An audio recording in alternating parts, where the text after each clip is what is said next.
అమ్ము, ఈ పిల్ల షాక్ అవడం చూస్తుంటే టెన్షన్గా ఉంది.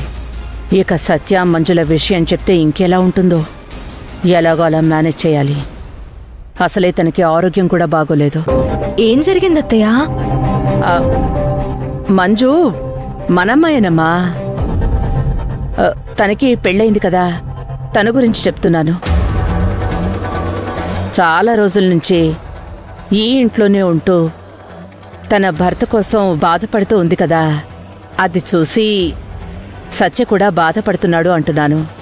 అవునత్తయ్య, అది నేను కూడా గమనించాను. అవును, అసలు మంజు భర్త ఎక్కడున్నాడు? వాళ్ళిద్దరి మధ్య సమస్య ఏంటత్తయ్య? నాకేం తెలుసమ్మా, ఇక మీదటే కనుక్కోవాలి. కనుక్కుందాం అత్తయ్య, తప్పకుండా కనుక్కుందాం. ఇంకాసేపు ఇక్కడే ఉంటే నాతోనే ఈ అమ్మాయి నిజం చెప్పించేసేలా ఉంది. అవునమ్మా, కనుక్కొని వాళ్ళిద్దరినీ ఒకటి చేస్తే సత్య కూడా సంతోషిస్తాడు. ఈ రోజుల్లో కూడా సత్య లాంటి మంచి మనుషులున్నారంటే గొప్ప విషయమే అత్తయ్య. అవునమ్మా, ఇక మీదట కూడా సత్య బాధపడకుండా చూసుకునే బాధ్యత నీదే కదమ్మా. సరే అత్తయ్య, వస్తాను.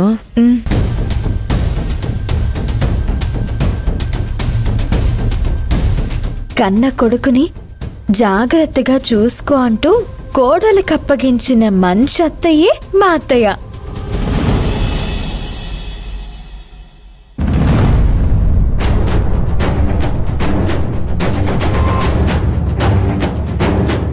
అక్క రా మంజు, నీకోసమే వెయిట్ చేస్తున్నా.